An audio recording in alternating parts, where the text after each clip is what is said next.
without physical strain. So, in short, technology is in replacing talent or hard work, it's enriching it. So, it's making sports smarter, safer, and more competitive than ever before. So, I am Shanti Iyer, Senior Academic Associate at UniAthena, welcoming you all once again for today's webinar on how technology is transforming modern sports. Without further delay, let's welcome our panelist, Mr. Mohammad Rameez, a banker by profession. His background is in risk governance at a leading bank, and his true passion has always been sports.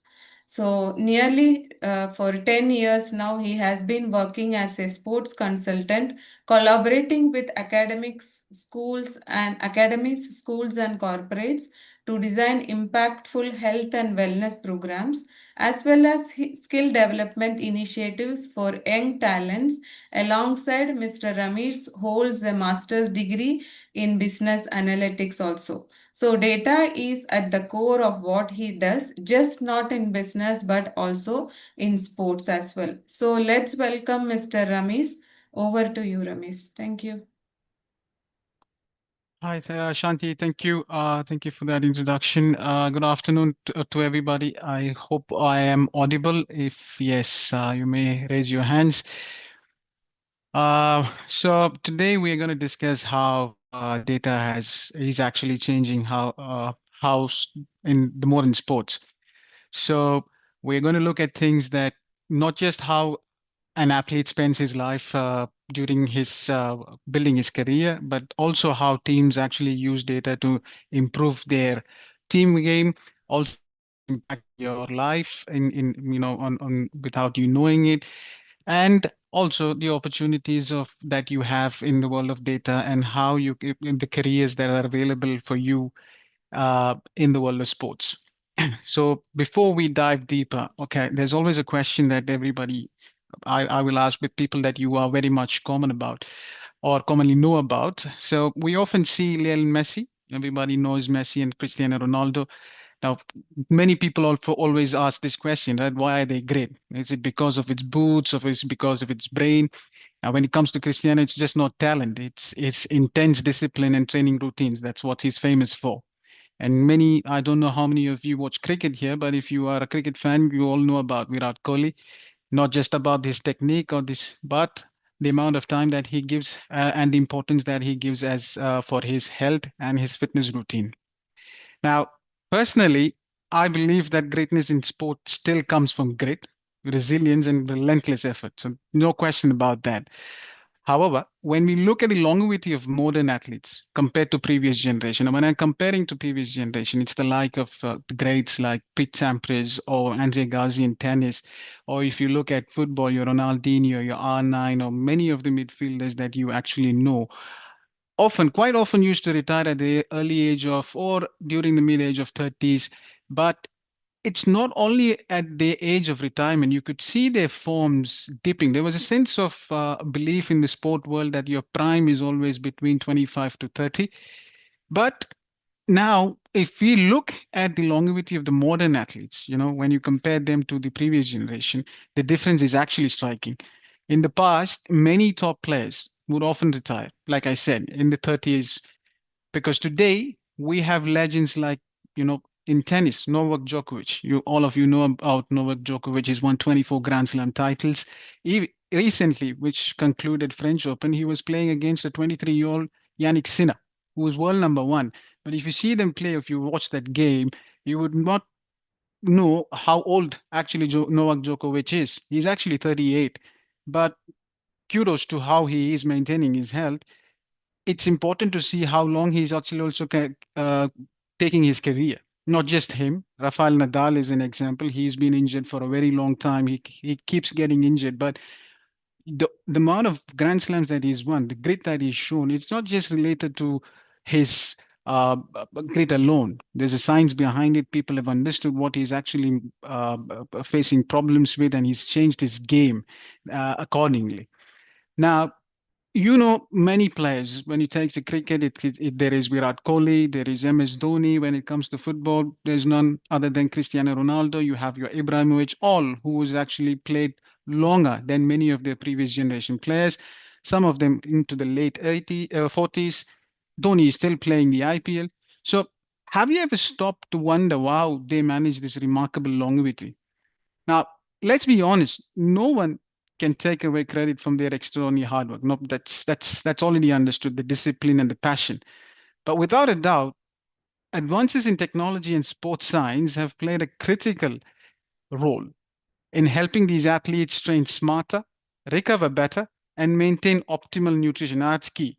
And this has been validated by a study, not published in the Journal of Sports Sciences. They have actually proved that in this new era of sports technology, it's just not about raw talent anymore. It's about maximizing potential while minimizing risk. And people who's actually followed these methods have actually improved in their not just performance, their longevity. They've taken care of their health, so they've also remained healthy with very less number of injuries. Now, this isn't the story anymore. This is actually big. Now, according to True Sports Insight, the sports technology market is actually projected to reach nearly $69 billion. Okay. 69 billion is no small amount, and they are expected to reach by 2030. That is 5 years down the line. Now, you might be thinking, am I speaking real numbers? How is this growth happening? Are you sure in 5 years can, and 69 billion again is not a small number, and we're talking about only sport alone. Now, if I may ask all of you, whoever is here, just take a moment, look around you, or look at your own wrist, look around the people that is available next to you. You might notice people starting wearing, wearables, fitness, your Apple Watch, your Fitbit, anything, anything that actually could count steps, health. So you'll, you see these devices are tracking your data 24/7, heart rate, your sleep cycles, training strain, all in real time. And if that's happening at a personal level, imagine the impact when scaled up. Just imagine you're in a small room. If you're a 10-story building with four flats and you take four occupants per flat, you're going about 400. 16. So you're talking about 1600. You take the percentage itself. And you might, even if you take 30% of it, when you take in a community of 30 or 40 building, you're still talking about a lot of people wearing uh, fitness gadgets to actually track their heart rate, sleep cycle. So that's how much the data or health has actually changed. People, how they used to view their health, how now the way they track is completely different. So, in today's session, I'll actually take you through how technology is helping athletes train smarter and recover faster, how coaches are using data, video, and virtual reality to build game winning strategies, and what goes on behind the scenes in actual locker rooms. You must have seen people talking. That's not actually what alone happens, what happens in the gyms and recovery centers, and how fans, like all of us, are now interacting with sport in a completely new way. Now, whether you're a coach, an athlete, or a data enthusiast, or just someone who loves sport, this conversation is actually for you guys. Now, let me go to the next section, actually. Okay. So this, and maybe in the next slide, where we've already discussed, we will actually go through this smart training. We'll also talk about coach tech, local room tools, like I mentioned, fan tech and fairness. This is what we're actually looking at. Future look of sports, earnings, and also I'll be discussing about the expanding workforce in sports.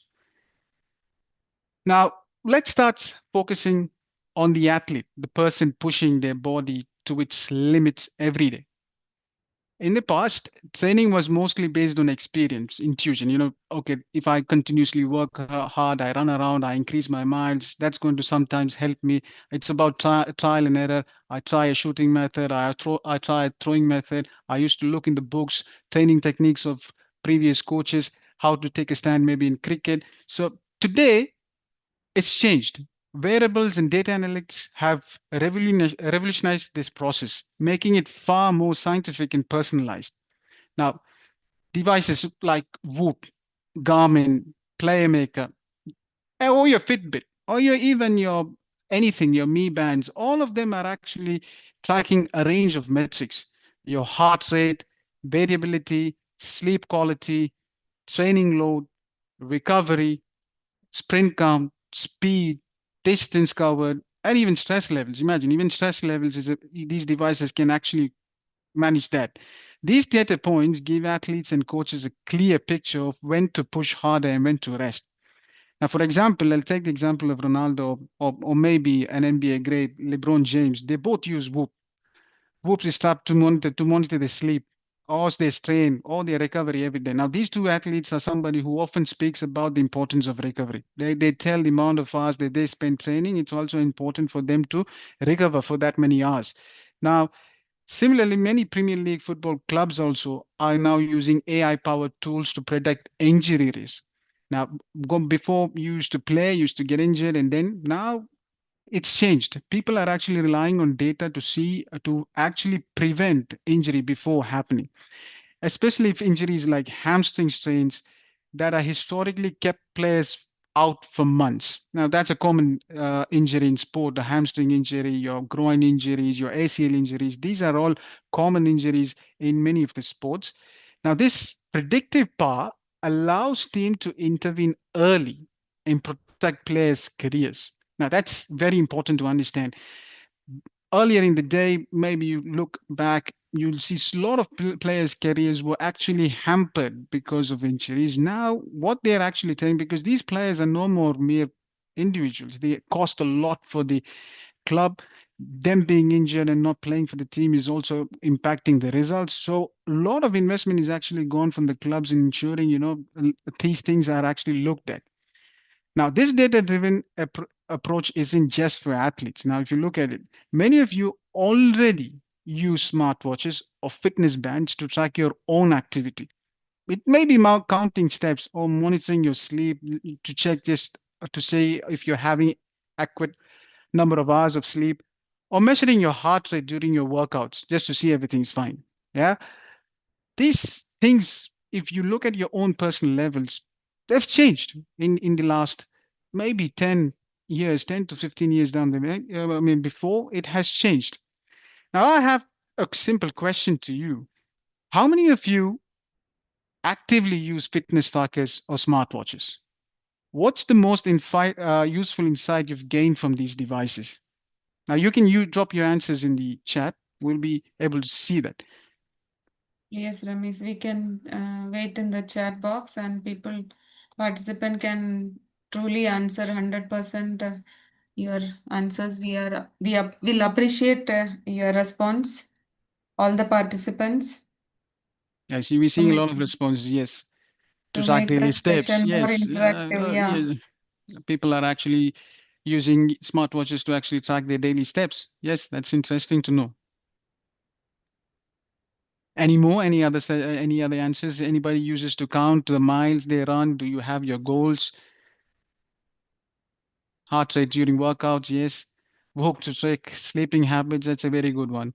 You should. Sleep is important. Yes, steps is a common thing that it's a goal that you can set. That's yeah, sleep as well, daily goals. Good. Now, beyond your physical metrics, some advanced systems now include nutrition tracking as well, and even mental health indicators, if you know. This means athletes can go full picture of their overall well-being, not just physical output. Now, for those of you actually who work out at the gyms or follow diet plan designed by nutritionists, I know quite a few people, and I'm sure you also will be knowing a lot of people who actually go to a dietitian, and you must be wondering how do they actually plan their diet? All they give is their age, their height, their current weight, maybe their body measurement in certain areas, and then they prepare a whole meal plan for for about a month or 3 month plan, 6 months plan. And you often wonder how these guys are able to do it. Many of them actually taking online consultation, not even meeting these doctors or nutritionists physically. Have you ever wondered how your dietitian or trainer actually crafts such detailed plans from simple data? And simple data points, like I mentioned, like your height, weight, and activity level. Now, this is where the power of data interpretation and AI assisted tools comes in helping professionals create tailored programs based on your unique body metrics and lifestyle. Now, these technologies help athletes train smarter, recover better, and stay healthier for longer, reducing the risk of injury, and maximizing performance. And this is just the beginning. Now, before we move on, I'd like you guys to take a moment to think, how has technology helped you train better or manage your fitness? Now, you've told already that you have been tracking your fitness, use your Fitbit or your trackers to actually monitor your steps. How has it helped you? Has it helped you to attain certain goals, to maintain your uh, body shape, or to reduce weight? Certain people want to get fitter, run an extra mile harder. It has it improved in your, in developing your body structure, in terms of developing your mass? How has it any in any shape or form, using these kind of wearables, helped you guys? Before I move on to the next section, if you guys can comment on your answers on the comment box, it would be nice to hear. Yeah, lower stress, that's important. New skills, yes, that's also a good thing to do. You can always discover a new skill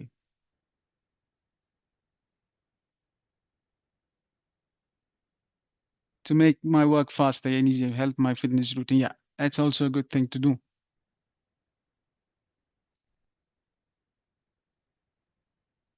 Okay, nice to see some interesting answers there. Now that I've mentioned, how athletes are using these devices that empowers them to train smarter and recover better, let's also turn towards the decision makers, the coaches, the analysts. And in modern sports, coaching is no longer just about shouting instruction from the sideline. You must have had your coaches from the school, or many of you, if you're still playing. It's not anymore about just going and shouting something. It's about interpreting your data, anticipating risk, and optimizing every inch of performance. Now, tools like SAP Sports One, I don't know how many of you must have heard it earlier, and Sport Logic are making that not only possible, but precise. Now, SAP Sports One is an integrated team management platform. It's like any of your SAP tools. It's an integrated platform that is used by clubs, some of the famous ones, actually, your Bayern Munich, your Manchester City, clubs like Hoffenheim. It allows coaches and performance staffs to actually track players' training loads, health metrics, and match performances, monitor recovery progress, and flag fatigue or injury risk. Imagine, looking at the data, they could actually tell a coach or somebody that this his performance level is being a bit down, or he looks more fatigued. Can you imagine that? And it also helps them to plan personalized training programs based on the physical and tactical data that actually they receive. Now, for example, let's say a player's sprint count drops, okay, significantly in consecutive matches he's playing, and and the team is actually noticing that he's not actually covering the distances that he used to cover, or he's not making that many sprints as he used to do. Now, Sports One might highlight this. That's what that application does. It highlights, prompting the staff to check for fatigue, overtraining. Is overtraining actually killing him, or even a looming injury, or is there something that's actually impacting, or is there something that has happened to him or can happen to him, and his body is moving towards an injury. Now, instead of reacting after a problem as it, these tools actually help them to intervene proactively. Now, that's how the systems or the technology has advanced. Now, on the tactical side, sport logic. Let's talk about, when you talk about sport logic, which is brings in AI-powered video analytics. Now, it automatically analyzes match footage to provide granular stats like number of successful passes under pressure. Now, you must have seen actually in the TV, or if you look at the start, you can see the number of ball defended, number of passes made, number of completed passes.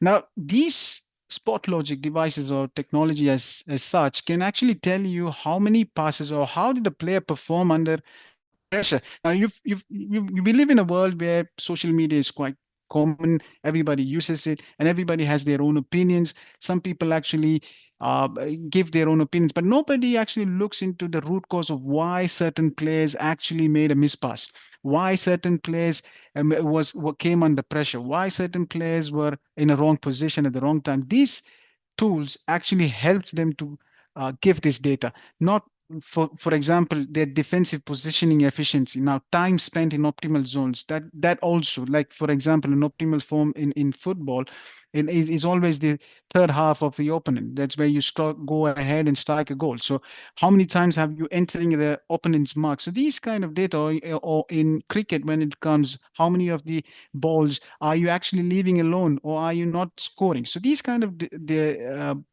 data are actually now available, and this helps them also making key decisions. Now, this allows coaches to go beyond what your eye sees. Now, for example, during a match of 90 minutes in football, or a day long in cricket, or 60 minutes of basketball, you only, like many of us, we are only able to see what is actually happens right in front of us. Oh, he's not passed the ball back. He's not dunked the ball when it was an opportunity. That's what we do. But this system actually can identify patterns. For example, how often a midfielder fails to turn under pressure, or how consistently a defender tracks their main man during transitions. These data, you see the amount of depth actually these systems are actually going into. These are insights human observation alone might miss. I mean, if you're a single coach, you look at, you have 11 players. In cricket, you have 11 players. In many sports, in some of the sports, you have five. It's impossible, or it's possible, but it's impossible to get to that granular depth to get these information. But this system actually helps. And this tech is already is used in leagues like NHL, MLS, and several European football leagues to help shape match day lineups, substitutions, and even long term player development. Now, with the growth of virtual realities, players are even possible to simulate. They can actually enter a simulated match environments and relive decision making scenarios from different camera angles. Imagine, we often live in a world where we discuss things that has happened. A player plays a World Cup final. He had the ball on his feet. He had the opportunity to shoot. He didn't shoot. And then we discuss why he didn't shoot, all these things. But imagine a player these days has the capacity to actually play simulated version of a final before an actual final, understand the movements of an opponent, understand what kind of scenarios he can get it, and actually see what are the decisions that he's making and actually improve on it.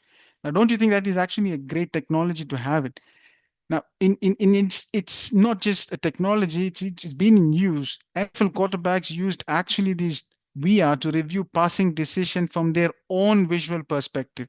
So not just training their body, but nowadays it helps them to train their mind and also their reaction speed to this.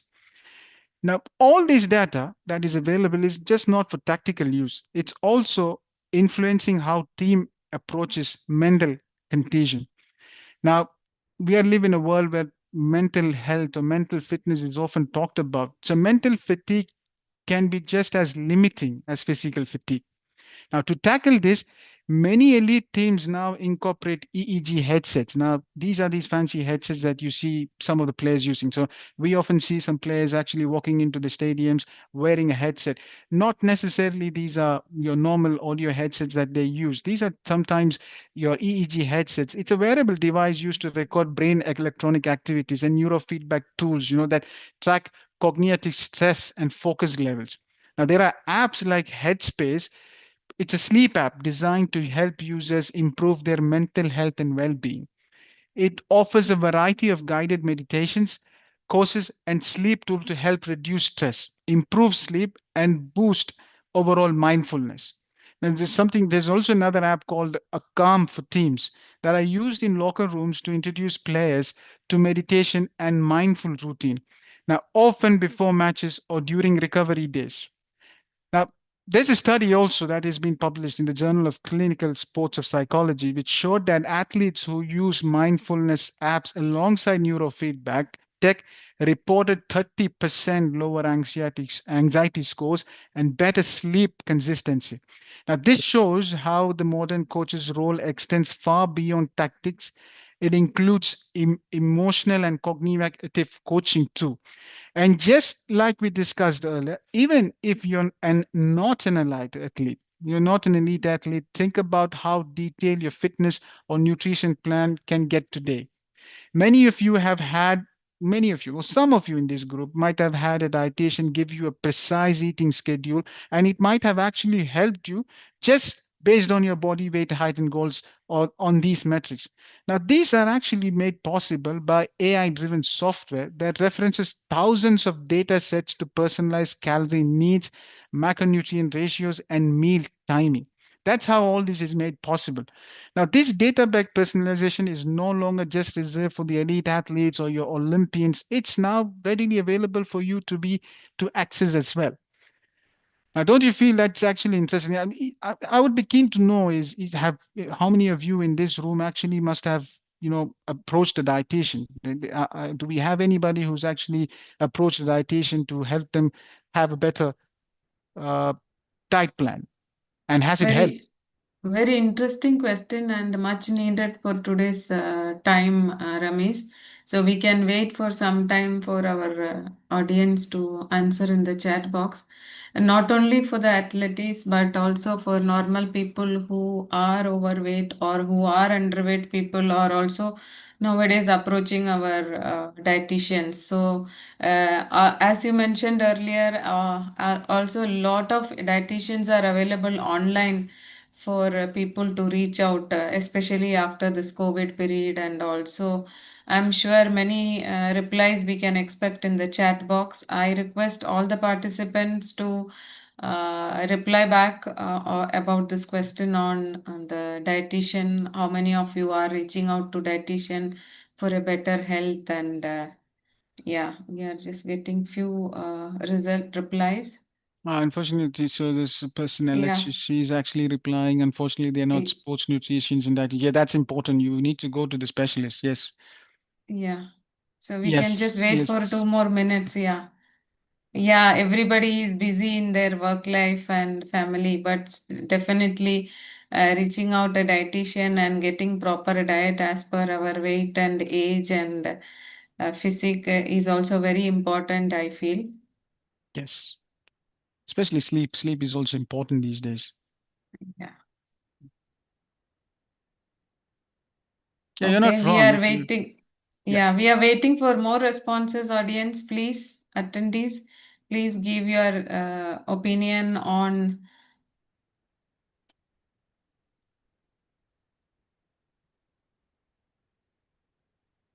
Now the technology has changed. Many doctors and dietitians are available online. Actually, in our busy schedules, also we should make use of utilize these assistance and help to for a better health. As we all are like not athletes, but definitely health is very important for all of us. Yeah. So can we wait for 1 more minute? We are waiting for your reply on dietitians. How many of you reach out to dietitians for your daily routine and health? Yeah, I was also expecting more replies. Yeah, it's fine. It can be also the reason that we don't have any many listeners who actually who's approached a dietitian, which is also good. Maybe we've got many fit people in the room.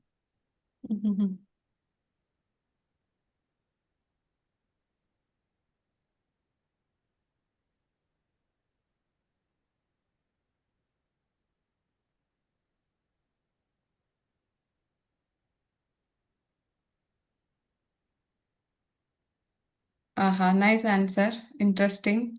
Can we use tools like ChatGPT as personal diet doctor? So I later would, on, yeah, I you would can. personally ask you not to. Although they give you specific generic answer, to be honest, but not a reliable source to actually go to ask somebody. Your weight always it when we say it is important that you go to the specialist. They have their data that, like I mentioned before.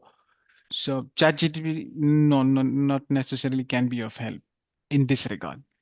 Yeah.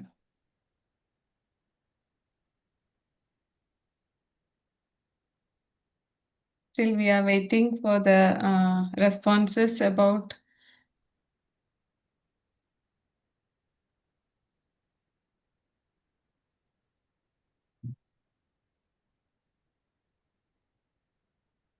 So So we don't suggest ChatGPT as your personal doctor or personal dietitian.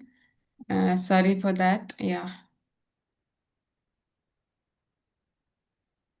definitely our dietitians will have their own research and data with their experience. They will definitely help us to have a Yes. good diet Mm. and even for reducing the weight or increasing the weight, whatever is your concern is. Yeah. Okay, Ramesh, we can continue, I think. Yeah, sure. Yeah. Now we've talked about how players are using, how coaches. Now let's shift our focus from, the tech in the locker room. Now,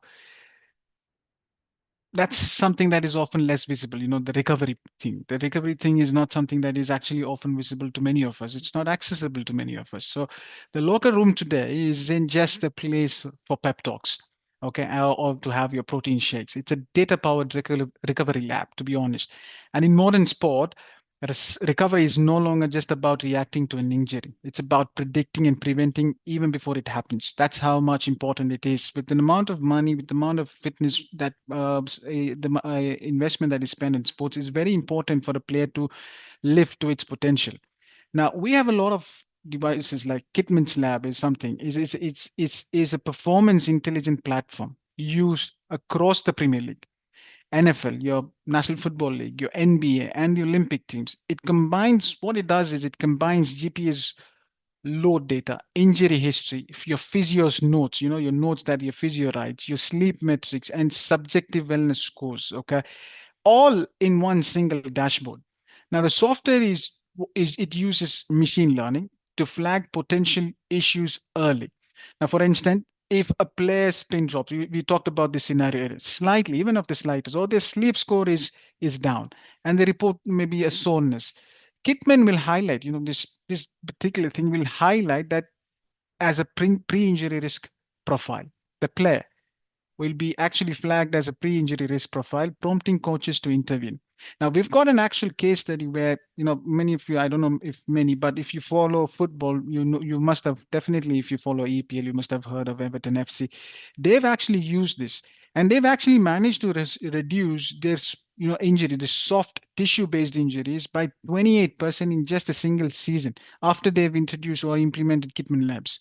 Okay. Now, there's another thing called Hawking dynamics. On the other hand, focuses on real-time data from force plates. These are devices athletes jump on to measure power output, symmetry, fatigue, and landing force. Now, teams like New York Knicks in NBA and Olympic Training Center uses this ideally to identify your neuromuscular fatigue, detect left-right asymmetries. Left-right asymmetries is your movement based on your knees, actually, and to predict, these are basically which actually leads your sudden movement, what leads to your ACL injuries, typically, which keeps you out for a long time.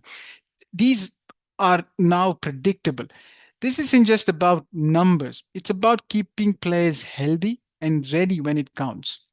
Now, we've talked about many scenarios as such. So let's talk about certain comeback stories. If we have people who's actually followed cricket, many of you know the Australian pace bowler Mitchell Stark. Now he's known for his raw pace, but he was plagued by injuries. He was in his earlier in his career. He was plagued by injuries. He was often sidelined. Now instead of going back and trying back, to recover and bowl again and come back and get fit. What he actually did was he worked it along with the Australian Cricket Board, and with their help, they went with Cricket Australia sports science team to integrate load monitoring, force tracking, and AI-based fatigue models to understand the reason why he is being more prone to injuries, or to understand what can be changed in his bowling action or his pace to reduce the injuries. Now, this actually helped, with tailor bowling schedules and recovery based on fatigue profiling. He returned in time. If you remember his stats in 2019 World Cup, unfortunately, they did not win that World Cup. But if you look at his stats, he's one of the most outstanding performers in that World Cup. And he played the entire season injury free. Now, this is one of the stories. We've got many such stories in sport. One that many, if we have Indians here, and of course Asians who follow cricket a lot, and one of the most famous Asian sportsmen is definitely Kohli. You might have remembered in 2022, he just skipped game. He just took off from game. It's just not him. Uh, many other players as such who actually wanted to take break, who wanted to a mental relaxation, who wanted to, you know, because they cited mental burnout. Now, during that period, what Kohli did was he leaned into HRV tracking, which is basically nothing but your heart rate tracking to see if how it is monitoring. He went into biofeedback, which actually helps you develop your brain muscles to rebalance and made a strong comeback later that year. Now, these are just not isolated cases. These are actual life examples how smart recovery decisions supported by data can extend careers and protect athletes from invisible overload. Now, when you say invisible is because, see, if I can cite another example, if you often see your previous generation players or your recently retired players who complains about the modern players taking rest from the game. Now, it's also important to understand that the game has changed a lot. World has changed a lot. It's got more busier. Your schedule, your gaming schedules has been is thick and fast. It comes in thick and fast. You play a tournament today. You play another day. People who follows football knows about it. You play actually at least two games minimum. Those big clubs, and in addition, many people are there who actually complains about these burnouts. It's not a simple topic anymore. They recently, last week, the Club World Cup, the new format of FIFA also was launched. Now you can see before it was launched, a lot of players actually complained about fatigue. So things have changed. The way you play certain sport have changed. It's not about olden days where it was just about class and technique. It's now changed to raw pace. People, players, if you compare the physical strength from today back then, they've improved tremendously, be it their body mass, be it the way they look, the way they run, the pace at which they run, all has changed. So it's important for sports clubs or countries or the sport agencies to actually maintain their health, not just physical, but also the mental side of it. Now, if we go even to a deeper layer, the mind. Now, it's something that not often is spoken. You think that everything is easy as you see. Now, in today's world, like most of you would agree with me, and not, I believe all of you would agree. Players are not judged by their performance. They're judged by headlines, what they eat, how they treated a young kid, what they did when they met certain celebrities, how they treated towards their fans when they tried to ask for their signature. So they're just not based on their performance. Many things are aligned how you look at these individuals, and they often get trolled if things they go if they react poorly. They often get trolled through memes. Your Instagram stories are then filled with it. So there was actually a survey which was conducted by Fifth Pro in 2022, and that report was quite shocking. If you would ask me, 77% of professional footballers actually said online abuse negatively affected their mental well-being. Now, it's important that they're big, they're famous, they whatever, they've worked really hard to reach there, but at the end of the day, they're humans. And when you find a lot of the members of the society or your community or your followers actually blaming you, actually trolling you, it impacts their mental health. And 77 out of 100, you're talking about 77 players out of bare minimum 100 are actually complaining. Now, it's just not that hate comments it that worries them. It's the pressure to perform for brand deals, maintain a public image. Maybe they're not in actual what they actually show you. They want to be more of themselves, but they cannot because of the public image. And they always have to be, this happy-go-lucky guy. No, they have to be always happy, posing. They cannot never be negative. They have to, even if they lose the match, people expect him to speak something that makes more sense. And sometimes emotions take the better of you, but unfortunately, these players are under extreme pressure to react in a way that the public expects them to. Now, that's why many of the to need to overcome these challenges, what many teams and athletes are turning to is actually cognitive recovery tools. These are tools, some of them which I can cite examples are Muse. It's actually a neurofeedback headband that helps athletes to train and focus by monitoring brain waves and guiding them into calm, flowing like states. Something that soothes you, puts you into sleep, relaxes you a bit, Another one is emotive insight. What this does, it actually measures mental fatigue and stress, helping sports psychologists intervene even before burnout. This actually helps them to predict if something is overloaded, it's something is if players being impacted negatively. So these kind of devices help. There's another one called Headspace. The Calm and Mind Sport is something that we talked about. These platforms offer customer meditation, breathing routines, and sleep therapy for athletes.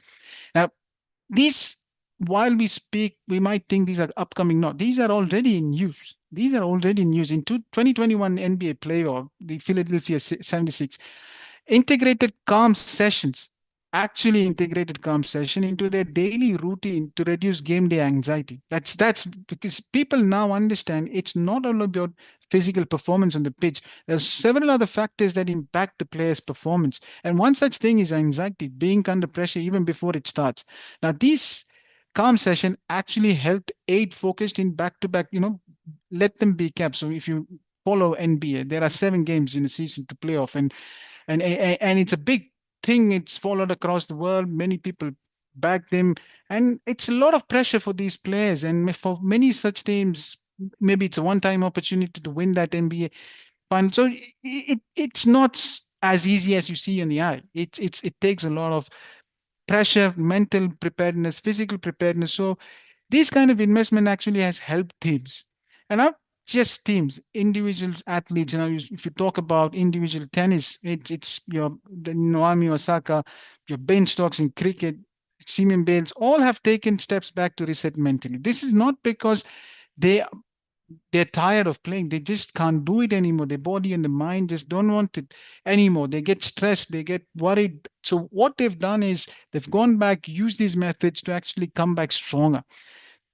So even a study, in 2023, a study, Frontiers in Psychology study, found out that athletes who use these tools, which was mentioned above with neurofeedback, showed lower, stress hormones and improved sleep quality. Now that's important. Sleep quality, to have an improved sleep quality is very important, especially in the modern world when it's where everybody's getting busy. Sharpened in-game focus and mental result. The study says that the players focus during a game, especially during critical games, have improved because they've opted for such technologies. Now, it's important now, when why we discuss this, it's important for me to ask you this question. Have you ever felt completely exhausted? Not because of a workout, but because your mind is just switched off, and skipped recovery, saying, I'll catch up on sleep later, or felt, you lose out on some sleep now, and then how it's actually, and you fail to catch up on it on later. And that impacts your overall day performance. Has it, any of you could relate? I mean, you don't need to be a Yeah. pro athlete. Yeah, all these fatigues and signs of it can be impacting you as well. And you don't need to play sport alone. You're doing it your day to day working hours, or you're a student, or you're growing up athlete. All of these will be impacting you as well. So Yeah, if so we can wait for some time. The attendees, there are 150 people, so I think at least some of them will give us some response regarding the fatigue that they experienced in the past or in the near past. Yes, usually experience in mental fatigue. Yeah. So we are expecting more responses with which will keep the session more interactive and interesting. I request all the attendees to give some responses on the question asked by the panelist is like, did you experienced any fatigue in the near past or any time?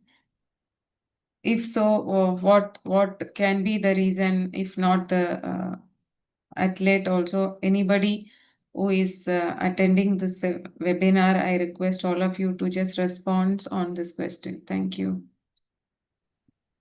now, yes, you watch matches and not sleep well. So have you guys actually tried some methods to overcome these? Without giving up on your matches, or maybe muscle pull is part of the thing. Did you ever actually think why I'm getting this muscle pull? Do you do your pre warm ups before entering the game, or maybe you just get in the ground and play? Overworkout, yeah, overworkout is also a problem. You cannot, you. It's important to understand how much your body can take. So, have you actually reached out to some of the expert, maybe your gym health coach or your fitness coach, to understand why you're getting long hours being on the PC? Yes, same posture. That can also be of a problem. How to get rid of it? So it's important to. I think Martin, he's experienced fatigue, but he does not know. So it's important to understand what actually is creating that fatigue. It must be your sleep patterns. It must be some of your actual routines, your day-to-day routines, that actually maybe it can be your long hours of work or your travel from one place to another. So to every problem there is a root cause. What actually is causing that? It's important that we identify that first on a personal level, and then seek a consultant, and take, either try from your side, change your behavior, change your habits in a way that can improve, especially when it comes to sleep. There must be several different things that actually pulls you to sleep late night. Like for one of a listener who said that he actually watches games. Now, either it's important that you recover that sleep time later, or you get take some time off early in the evening, take a nap before you because, but how much ever you do, the lost sleep is actually lost. You don't actually recover a lot of the lost sleep. It's very important for every human to actually go about getting at least 5 to 6 to 8 hours of sleep. 8 is too much, I understand. Maybe not practical in many people's life, but it's at least important to get your bare minimum 6 hours. And it's at a stretch. It's very important these days. Yes. You have experienced fatigue from work. Maybe can we know what kind of fatigue it is? Is it more related to the pressure you expected? Your expectation is higher. So is it, or you don't like your work? Then it's a whole different ball game. Might not be able to help you with that. But um, okay.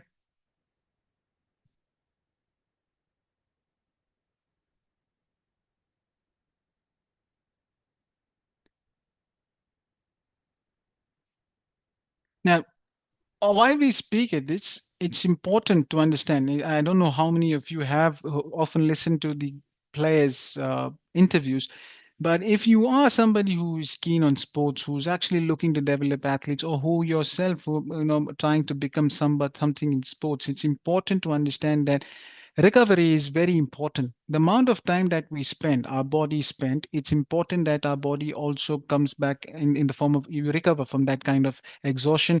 The amount of things that you actually put, it's gone are those days when people say that, you push yourself harder. It's important. Yes, it brings results, but you've seen your players take ice baths. That's a form of recovery. That's a change. What it does, you've seen players now wearing these devices. These are all technologies. You call them smart recovery tools. It's actually a form of, understanding how to recover from a certain kind of position. If you are exerting 4 hours of training, excess training, and it's important that your body also gets enough recovery, time for recovery. Overtraining after farm work, yes. Maybe you're doing. It's a common problem among many. They actually often stress. I've seen many individuals over here in the UAE, especially while at training. Many of the people come back after their long hours of work. They don't do their warm ups. They get straight into the game. That's again stress. You're actually pushing the body way beyond the limit. There's a difference between ourselves, common men, and athletes. For athletes, this is a profession. This is a career. But it's entirely different when it comes to. It's important for us to understand that, and prepare ourselves better. Yes, I mean, importance of drinking water is always there, be it any season. So without it goes without the sports as well. You have to drink enough water to keep yourself hydrated, not just in cold. But it often, in UAE, I've noticed that because the weather is actually cooler here during winters, or when during the summers we are inside the AC at most of the time. People often forget to drink water, which is actually also not good. It's important that you keep a check. That's another good example. You can set reminders on your phone, on your wearables, to drink water as a goal as well, right?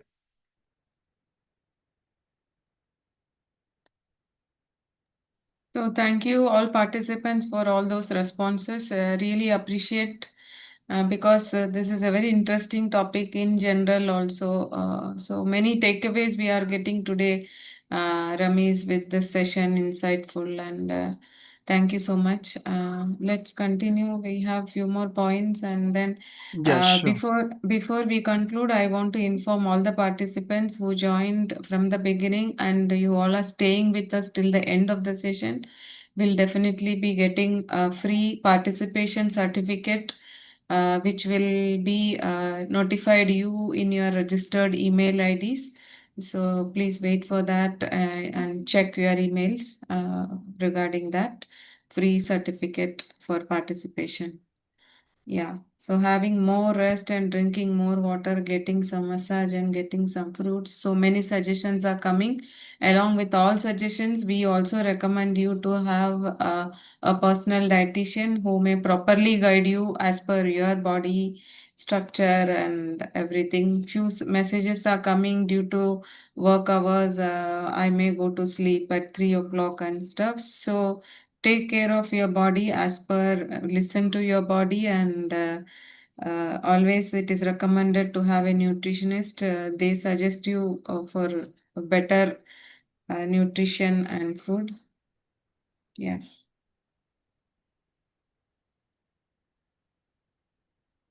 Yeah, many good messages are coming. I use water bottle as one of the personal belongings, like car key and wallet, and yeah, to ensure don't miss out my daily water consumption goal. So all these points are noted and spread across. Thank you so much for all your responses. Many queries are coming, Ramesh. They want to have your numbers and interact with you later also for their Sure. queries. Yeah, so I will request Ramesh later also, maybe after 2 3 months, come back to us and share your knowledge and insights about data analytics and the sports related queries. Yeah, sports webinars. Can we have such sports webinars in future? So lovely messages are coming. Yeah, we are also very happy to have Ramesh here today. Thank you. Yeah. Thank you, Shanti. Still we are left out I with, think yeah, any more thing that you want to share, Ramesh? no, no. I've seen some comments, and I think it's Brendan. I think who's actually said, "I love this. Listen to your body." It's very important. That's a very good comment. Nisar also has mentioned about using his water bottle as his something similar to his car keys. That's a very good way of actually reminding yourself to drink water. So it's nice. It's nice to see people and comments here. And that comment was very important. You have to listen to your body. I mean, as we age, it's very important to understand and listen to your body. What you were capable 5 years back may not be, you might not be possible to do it today as efficiently. That's the word, or effectively as you used to do it back then. So age is a factor. Your body does not always listen to you as much as your mind. So it's important.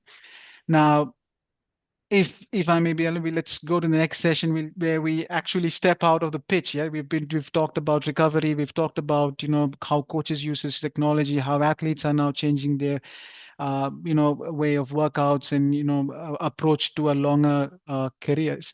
It's important. Let's just step out, and explore the way of technology is changing the business of sport. Now that's where all the money is, and fan engagement, how it's actually impacting us, and the ethics. When you say ethics, is how is it available to everybody equally? We always talk about ethics, but not often seen appropriately. Means it's a difficult thing to actually achieve. But let's go ahead. Let's see how it actually works. Now, until now, we've already spoken about technology that's going on the field, right? Helping players recover better, staying smart, and all these have been discussed. But take a moment. Technology is not only transforming how athletes train, okay? It's also transforming how teams operate, how fans interact, and how fairness is managed in modern sport. Now, this sport of transformation is completely invisible to our eyes. Unless and until you are completely involved in one of these sport clubs or academies, you actually do not see what happens beyond that particular game or behind that game. It's completely invisible, but it's very critical part of the game as well. Now, let's just take for a moment and see how big clubs and franchises are becoming more like tech companies behind the scenes, like tools like we discussed about SAP One Sports One tool, and Smart Base are now the heart of modern club infrastructure. Now, we discussed about SAP Sports One, for instance, helps the team with, just not the data. It helps the team with all these features like centralized player databases, their medical data, their performance data, their contract details, integrated match analysis and tactical preparation. That system also tells us real-time injury monitoring, gives us the opportunity to do that. Return to play plans. Now, return to play is after you get injured, what is the recovery plan? Or what is the way it even estimates by when can be the player be back on the pitch based on the recovery or the pace of the recovery that he's making. It also gives them scouting dashboards. Now, if you're somebody who's actively involved in sports, if you see that a lot of scouters will be available or looking around for new talent, this particular SAP Sports One has a scouting dashboard for recruitment based on tactical fit and physical readiness. In a sense, it allows a club to function as one cohesive unit where the physio, data analyst, performance coach, and head coach are all plugged into the same source of truth.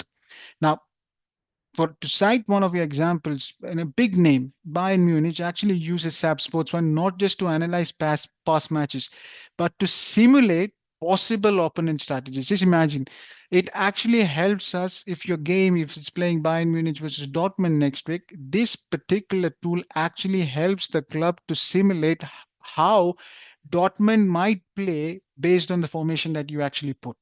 Now that's how much the technology is advanced, and that's how much the big clubs are actually investing money to understand to win a game. So you might think whatever we say and talk is football. No, there's a lot of things that actually happens behind the scene. There are lots of things that actually clubs do to win a single match.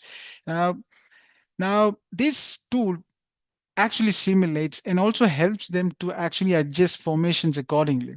Almost, it's just like a digital pre-match. Just imagine.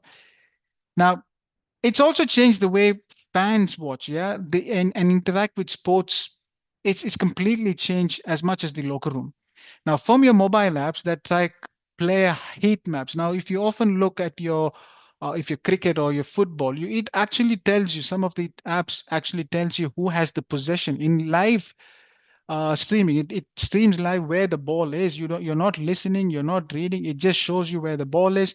It actually tells you the heat map, who it gives you their players rating without even you watching the match. You might get a summary of how the match went. It tells you who it rates the players who played well. It gives you the data who's missed key opportunity, which are the key performers who played some key passes, not just related to football. My examples are more related to football because I often spend a lot of time football, being a coach myself. But if it's very relevant in other sport as well. If you look at cricket, actually, if I don't know how many of the listeners actually follow cricket, but there's a method batsman gets out, and it actually tells you how you play to a certain ball that you if some people's are called, that's how the bowlers actually strategize in dismissing a batsman bowling more. If they see videos and the system tells you that this particular batsman is actually vulnerable to a short ball, the opponent team, if they have understood, they use that tactics against this particular player. That's how much the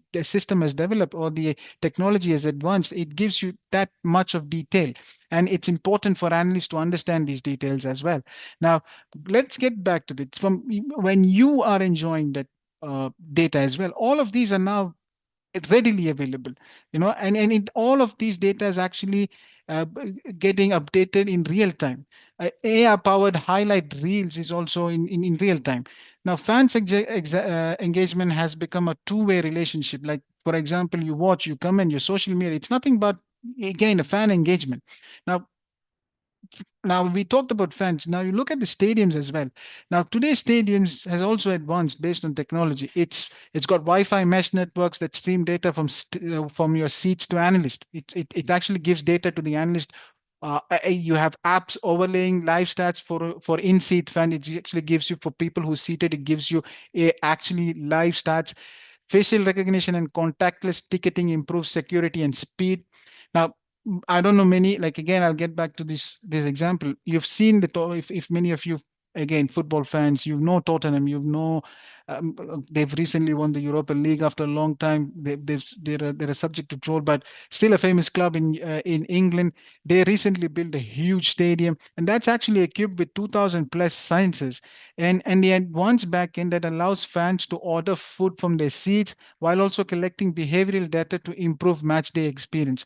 Imagine that much amount of data is actually available. They've spent to understand how the customer behaves, how the fans actually behave. These many sensors are actually put to understand what would then allowing them to predict how to serve them better, what to keep in their, it can be their merchandise, it can be the food. Everything is now available in this stadium. And now let's not forget esports as well in a digital twin experience where fans can now experience training drills in virtual reality or walk through a locker room in augmented reality. Now, it's these are things I'm stressing on the fact that these are things I'm not talking will happen in 2030. These are things that are already available in the market. Now, as exciting as all of this is, it brings the most important question: is the level of tech available to everyone? Unfortunately, the answer is no. These techs are not is still very much limited to the bigger clubs. Hence, the question is can of uh, wealthier clubs and franchises can afford this elite technology, giving them an edge, not just in performance, but an injury prevention, scouting, and player longevity. Unfortunately, clubs or teams or academies with lower funds will not be able to, because these are not at present readily accessible in terms of cost. Now bigger clubs can afford this technology, but not necessarily a mid-sized or lower club. For them it's still a luxury. Now, this can often create a technology divide. That's why I stressed on the fact about ethics factor. Small academies, like I mentioned, or unfunded national teams may not have access to the force plates, sleep tracking algorithms, or neurofeedback tools. The youth talent also in developing countries, many of the youth talents often gets unnoticed due to lack of data visibility. Now, I'm someone who works closely with the academies and grassroots programs and seen this gap firsthand. I've seen real talent not being noticed because sometimes it is important that because the matches that is played, it's as simple as that. I don't want you to think ahead. Think as simple when you play your school matches, when you play your, when your son, or if many of you are married and you have to have families, when your kids play, there are many schools till date who do not record stats on the performance on how it's very difficult to explain that a certain player is doing certain things and he's good. Word of mouth is difficult in a fast moving world, and that's where bigger clubs, people who actually academies with who youth talents who actually gets picked by these academies gets an advantage.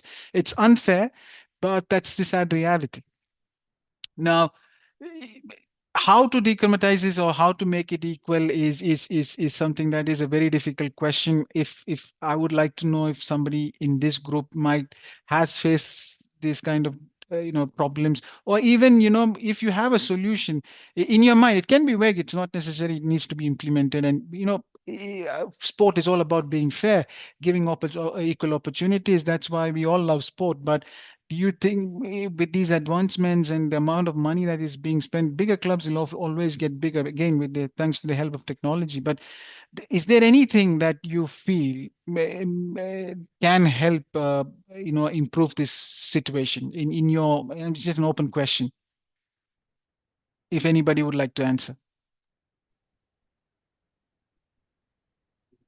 So some responses are coming, Ramesh. Yes, I faced it, and rich occupies the big places. So as you mentioned, in schools and in smaller clubs, this kind of technology has to be there to monitor the uh, the qualities in the children or in the sports person who is doing good and what are the qualities. Monitoring and recording is so important in today's data world. Yeah. So we are expecting some more responses in this regard from the attendees. We request you to share your experience on this, whether your talents are noticed by the concerned team or the coaches or the concerned people to grow or to get help or to get better coaching experience. So we would like to have your responses in the chat box, please. Yes, video cameras are used to record games and then analyzed. It happens in primary school levels. This Yes. helps. Yeah, very good.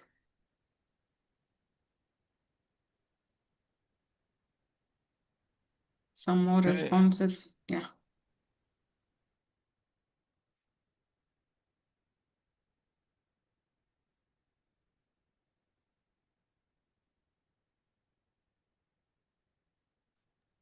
You also can share your experiences with your small or big clubs where you participate or where your children participate, or any particular game. If you want to share, you are welcome. We appreciate all the participants to keep this session interactive, and we also thank Ramesh for all the insights that we may not noticed regarding this technology and the sports, how this is correlated each other in many ways.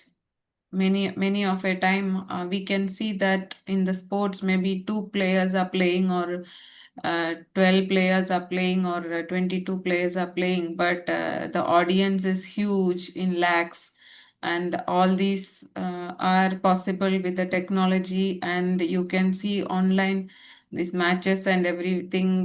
When we see in crores of people watching uh, with the OTT or television. So everything is possible even for the growth of sports. Technology is having a big role.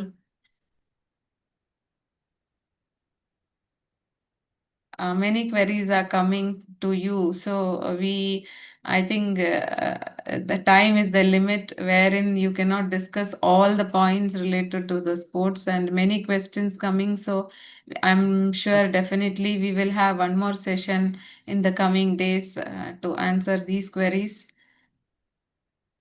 Yeah, it's got some Yes. interesting questions. How to set up a sports institution, sport consultancy. That's again, it's not something that I can answer in a very short format, but yes, detail I can help you out. But that'll take the discussion to a whole different tangent, unfortunately. But yes, it depends on your region where you are. Obviously, investment, and I don't take sports as my life. Okay, but to help my was my health. Yes. It's the case of many. Many of us have actually taken sport as, or still playing the sport as sort of physical health improvement. But uh, I still believe it's a place that many people can still find jobs. There's a lot of openings. It's like I mentioned earlier. It's an industry that's expected to only grow bigger with the amount of investment, with the amount of players, with the amount with the idea of these players becoming models. It's just going to improve.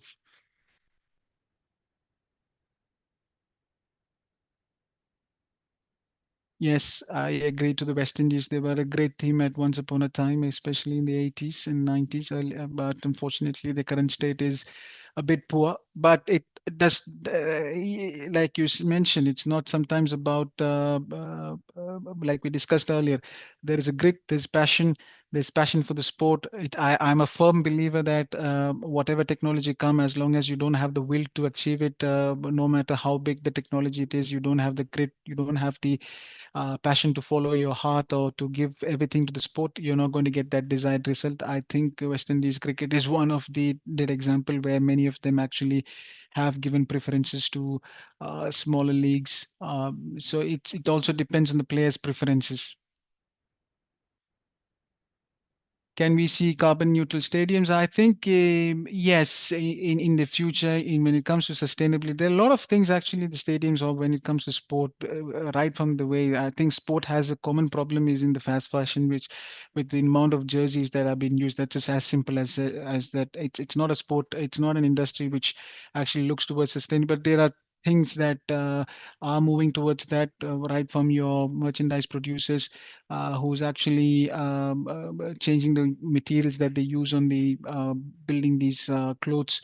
And sometimes you've seen in the Qatar World Cup people using containers to build a stadium. So there's a lot of things that actually countries does. If you ask me honestly, are the efforts enough to actually change them? No, maybe that's a KPI. Still, sustainability is a KPI for many of the organizations. It's not a real thing as of now, but slowly it's changing, it's shifting because the products available are there are a lot of manufacturers producing good products which are more sustainable. So maybe we'll be there in some time.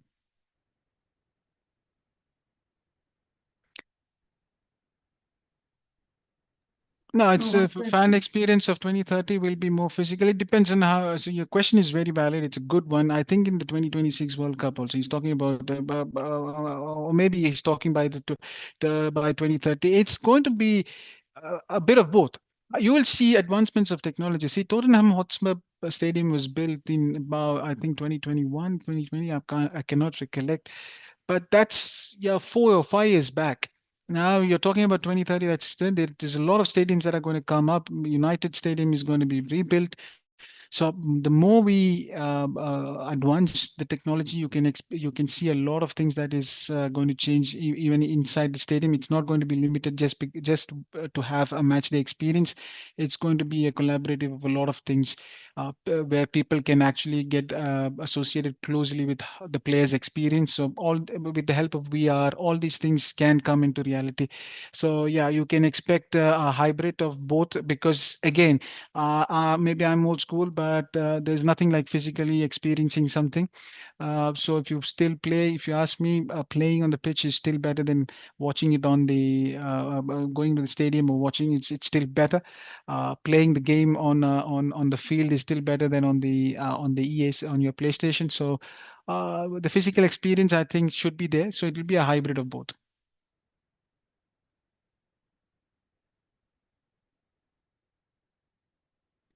I think the last question, gene therapy. I think certain players are actually trying some methods. I'm not very much a person who can answer that question. I think it's a good question. I've read reports of people doing, but I'm not in a position to comment. I don't think I'm the right person to actually give you that answer. But yes, in future, probably yes. Maybe stem cell therapy might be the future. It's been not just in sport. It's something that research is happening on at a larger scale in many different industries.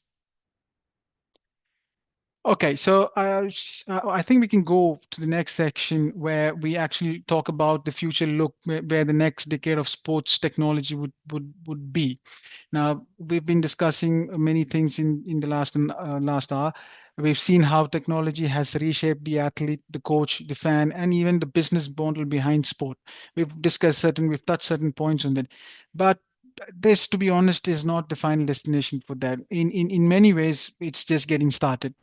Now, over the next 10 years, we might see a radical transformation, which is powered by AI, immersive reality, biotech, and, hyper personalization. So I think that question that one of the gentlemen asked, I think maybe we can get more clarity when we discuss further.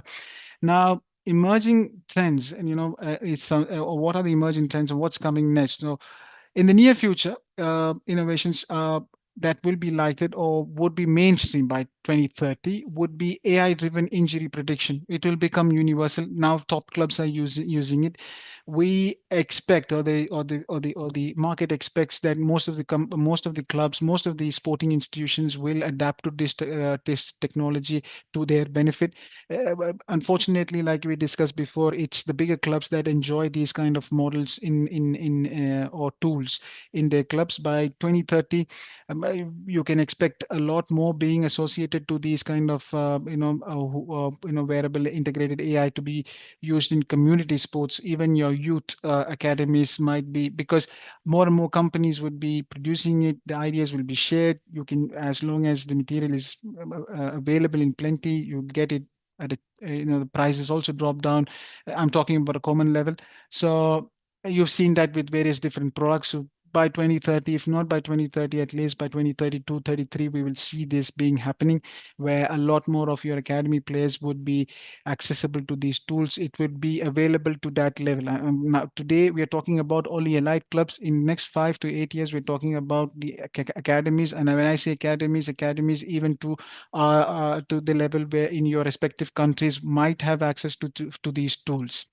Now, having these systems will definitely give you an edge. We already talked about the ethics problem. We already talked about how kids, this will give a potentially a big help to these academies, because it will proactively flag injury risk based on gait analysis, sleep, stress, and micro movement data, and not just wait for us to get hurt. We've seen a lot of injuries in my experience. We've seen in several different sports, not just limited to football. It be rugby, be tennis, wherever we've played, we've seen these inter academy sports, or to develop the youth sides. We've seen injuries that could have been avoided, or we've seen injuries because of a lot of overtraining. We've discussed, some of the people have already expressed that they actually push their body.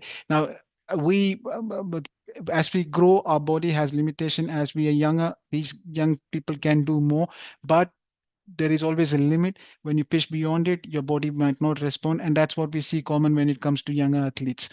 Now, we will also see by 2030 or beyond, we will see fully immersive training environments. Actually, we are moving from screen-based virtual realities to full body immersion. So just imagine a 16-year-old, or just imagine a young footballing training in a metaverse pitch. So you can, that's where people are discussing. That's what is being discussed at the moment. It's not about a lot of discussion is how to bring develop these players to an actual scenario. So right now, what the method is, you go through the ranks, you play under 8, under 10, you reach under 16, 17, you reach to a level, and then you were straight taken and you put into the real world of any sport, be it NFL, be it NBA, be it tennis. And the real world is often tough. You might be good. Many of us, or a lot of players are there who were actually had very good careers in the beginning, and they were all expected. Many were expected to be, fit and potentially the best when they in the real life. But if you look at the percentage, there are very few players who's actually made it big. There was a recent study also from England, actually, which shows the amount of percentage. If you look at the England players that actually played for the national team, it's still very close to 1,000, and they've been playing for over a century. So that's, and they are a country that has millions of players who actually aspire to play for football. And you see the percentage, that small percentage of actual winners. Now, that's something can be improved, because with the help of technology, giving that an experience of the real world in terms of metaverse or virtual reality, all these experience can be actually given to them in a virtual reality, and like how the Bayern Munich and everybody is actually putting addressing their game based scenarios. These things can be readily available to the youngsters of the next generation, or who's coming. This is what is expected to happen in the next at least 5 to 8 years. Now, you can also expect a lot of a rise in AI assisting coaches that help with form correction, anything load management, even game analysis. It's already there in with certain clubs, but you can expect a steady rise in AI, with especially when it comes to assisting coaches. On the refereeing side, I think a lot of them has. If you watch a lot of sport, in tennis, you have these baseline calls which use Hawkeye. Hawkeye is also a tool that is also used in cricket to judge your LBWs or certain decisions. You also have this hotspot. That's also a technology that is used to understand with your nicometers. In football, the common sport, you have your VAR, which actually is a video assistant referee, and you have your goal line check, which is also an AI assistant. So all these are already there. It's only going to get more and more sophisticated, more and more improved. It, yes, some we will still argue that it kills a certain element of the game. It was widely argued during cricket, but in the 90s, in the late 90s, early 2000s, when more and more technology came. But that's one sport where technology actually helped the sport to grow and to make correct decisions. But it certainly helped in tennis as well when it comes to baseline calls. The matter of points is or a grand slam, or sometimes depends on certain calls by the referees. So human decisions or mistakes are often overturned by the help of these AI coaches and sorry, AI referees. So very commonly seen thing in football is war. Yes, war can be wrong, but has also been called in today's, it's not perfect, but you can expect the technology to improve and to get better with time. Now, one of the most exciting things now for us or for the future generation is that these things, what I'm saying is not something that is going to come. These are things that are already there. It will, and it is not just limited at present. It might be limited to certain big clubs or bigger leagues, but it's in the future. It is going to be more widely available. Now, uh, don't just think these kind of technologies are just limited in to sport and athlete. What is important also is for you to understand is the way that smartwatches have also improved. You can see how a smartwatch was 7 years back. You can see Fitbit was a thing. Now you have Whoop. They have got advanced technologies. These metrics they give you a dashboard. They tell you what are you doing. There are It almost covers everything that you need it to actually lead a good life. If you ask me, and if you are somebody who's religiously using your Fitbit or your Fitband, if you ask me, is it good? It is if you use right. Now, any technology has that limitation if you use it to your best. Now, somebody asked here in the group if ChatGPT is a tool that I can do, that ChatGPT is a tool maybe at present to give you it helps you in your searches. It gives you, but I still feel you should strictly avoid from taking suggestions and instructions from ChatGPT, but it's a tool that helps you to improve your construction of sentences, your paraphrasing. So if, and again, it's important on how you use it, the what and for what you use it. So all these improvements in technology, no matter how much Fitbit or Whoop or devices, or even in your training sessions, your gym, there are apps that actually allows you to work out at homes now. There are a lot of exercising plans that are those are just developed through an app. It gives you a 28 workday plan, 14-day workday plan. It guarantees you to reduce your weight. Some of you, a good percentage of you, might be getting the success, but it's important to understand that as long as you don't give or you dedicate your time and you use it the right way, the results will might not be the same as that you expect. Now, now, the very important question here is, are we actually prepared to adopt it, use it ethically?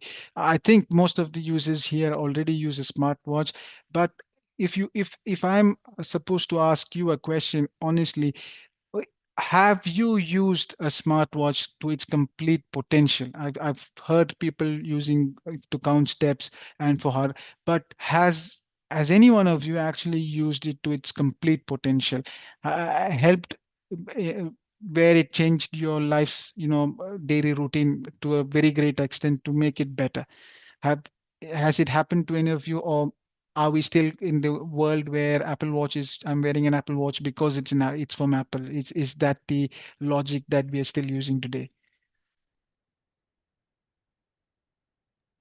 That's a very interesting topic to discuss actually about this Fitbits and AI watches people use. Yeah, definitely they should utilize it properly and implement all the features available in the AI Apple watches. That's correct, Ramesh. Yeah.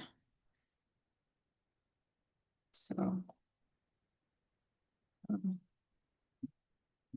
Should we wait for some responses or we proceed? No, we can proceed. We can proceed. Yeah. I just have one more topic to actually discuss with you. This is something that is interesting and might somebody might should be who's actually having a data background or AI background should be keen and interested. And if he's person and passionate about sport, they should actually know about the expanding workforce and how data is changed. The changing the game behind the game. So uh, now it's very interesting. I don't know how many of you actually know it, but earlier back in the days, a team is when you say it's a football team or a cricket team, you see 14, 15 set of players or 20 players and maybe number of coaches. But does anybody of you actually know the exact number of staff or the workforce that actually lies behind this coaching team? Anybody? A rough number? Anything. How many players or how many coaches do you think, or how many of such analysts do you think are actually working behind a particular team?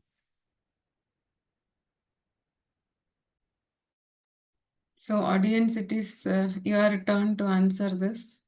Yeah, some numbers are coming in.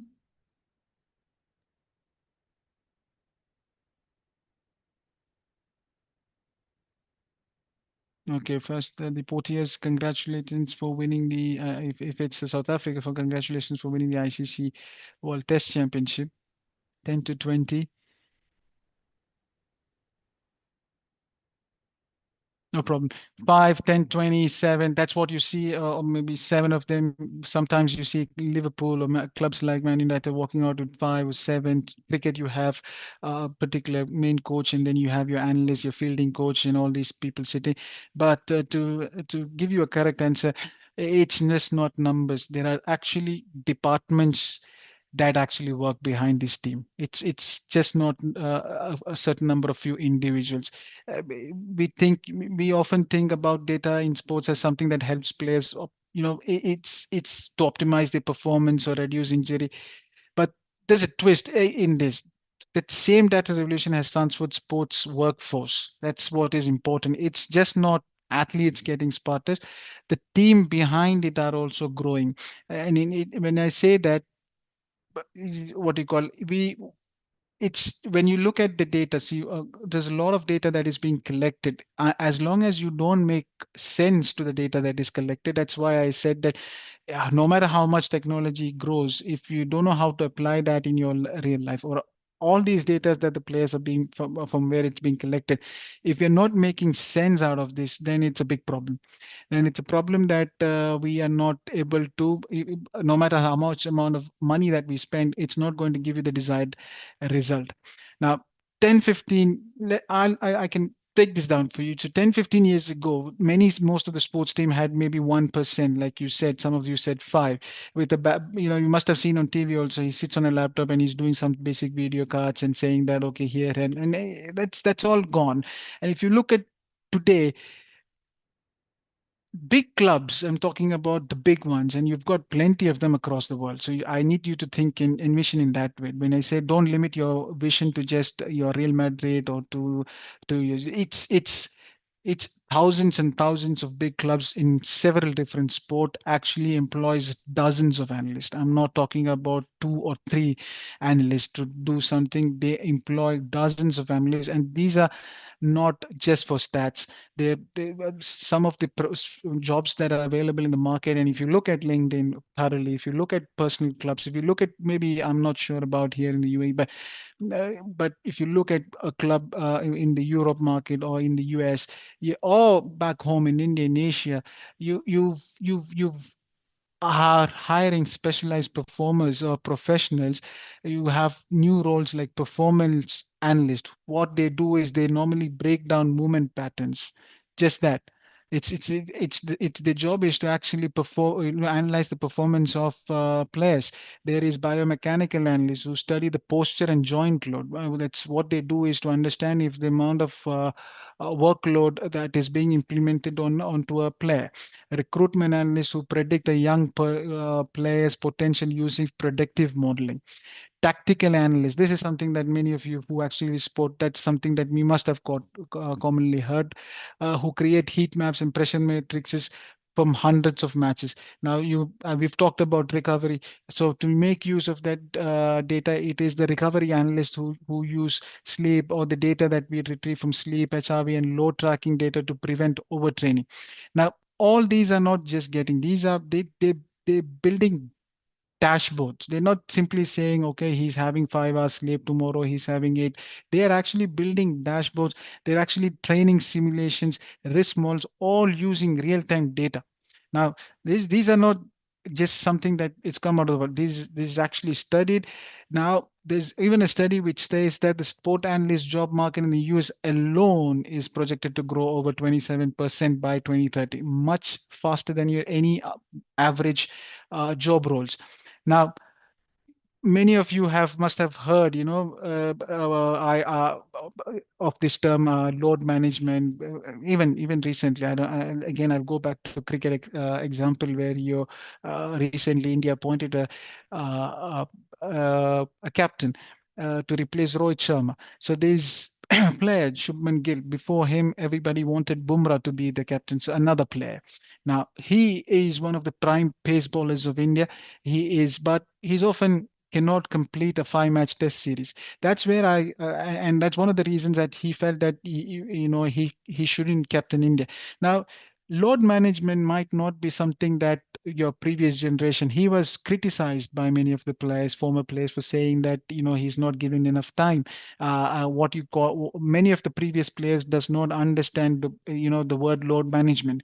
Now that not because of their fault. Back when they're playing, things were different, world was different. It was not as thick and fast. The games were not as much as you play today. You had enough rest time. You were not a model. You were not expected to go for for inaugurations. You're not expected to shoot for ads. Things have changed rapidly for players, and load management is something not just limited to your cricket or your football or your rugby trainings. It's something that is widely looked at these days, and you actually have a job called player load manager, and or an applied sports science. These are actual jobs, and this is something that people who are actually with data, who are specialized in data, and if you have any interest in sport, you should explore these opportunities.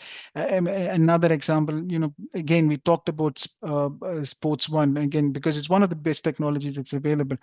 The clubs like Bayern Munich just not use it. Okay, they've implemented a system. They're not just using to win games. Okay, how many goals or passes? They use it to align all of these, data, which is brought by physios, analysts, coaches, and even psychologists, all through one platform. you know that that alone requires data integration specialists, database managers, and visualization experts to make sense of these data. Now, why? Because like I mentioned, a lot of data from a single player can actually generate 1 million data points per week. Now, that's why I mentioned clubs in not only invest on technology, they also invest on people, because at the end of the day, if you want to make sense of what technology is, when you need to have the right people actually deriving the right meaning to get the desired result. If you read the data wrong, if you do not act what the system is actually, if you do not have the capability to read what this data is actually telling you, then all this investment is actually gone. It will not prove wrong. Hence, again, if you it's all these roles that has come up recently is to make sure that whatever these technology enhancements, it's actually deriving the exact data or the required information that the team that will help the team to achieve the a victory. Now, uh, if you are an athlete or a coach or a physiotherapist or an investor, now, this is the time to actually, and if you have a background in data, this is the time to actually think ahead and look for a future here if it's worth trying. But I know there are a lot of these kind of jobs are not often talked in your day-to-day life. Many of your people are working in either a big financial institution, construction companies. Often, many people look at sport because our vision is very much limited to the players. There's a whole world behind these players that are not exposed to the real world people, at least to the majority. When you compare to the people that are watching and compare to the people that are working and who knows these roles, it's actually very less. And that's something that I wanted to bring out in the beginning using this session, that uh, as the world moves, data will definitely be more important, and there will be more job opportunities in the world of sports. And if you fail, if you're a failed athlete, or if you're an upcoming athlete, even if you fail to become something in your desired sport, this is something with an educational background in this kind of industries will help you. So that's what I actually wanted to bring. Uh, and I want to, if you guys have questions, I would like to take it up for this session. Otherwise, I think I'll proceed in closing out. If we have any Thank, questions in what I've asked. Thank you so much, Ramesh, for all those insights and many points. And final takeaway was like data has to be read correctly to get and stored the data. So we will wait, and I'll give you a chance if any questions are there. Before that, we would like to introduce UniAthena to the audience. And uh, next slide. Uh, Yeah, so we offer courses at UniAthena which are very much flexible. UniAthena is an edtech organization offering online free learning, upskilling short courses, and affordable academic degree programs in a flexible manner. 100% online courses. We started in 2019. We have partnership with many universities like Aberte, UCAM, Unimacroni, SQA, and so on. So you have the flexibility of selecting the courses as per your convenience, and the payment is flexible. Pay as per you progress the course, or 100% the video lectures are available for you 24 by 7 to read. Reading materials and workshops are available to gain more knowledge on this self-paced learning, so you can just learn at your own pace, no fast, no slow, as per your choice. Accredited university partnership is very much valid for all the courses, and personal tutor help is there always. The tutors are available for you to your support, and we have courses related to delivered through module wise. For example, master's courses are delivered. Each module will have maybe 21 days until 45 days or 60 days, depends upon the course what you choose. So I'm sure you all are looking for a career wherein Ramesh gave us lot of information which were connecting sports and technology and analytics. So do reach out, visit our website www.uniathena.com. We have related courses which is integrated with tech and MBA, which are MBA in AI in business, MBA in business intelligence and data analytics, master in engineering management, master in data science, and postgraduate certificate in AI in business. So many things are like integrated with management studies and the technology. So here you can hear our learners who have completed their course. Luelo Budhuma. For me, especially as the corporate personnel, I am really pleased with the program, learning methodology, and the way modules are structured to fit into my busy schedule. So I'm sure all busy people working are with us, enjoying the course and learning and getting benefited.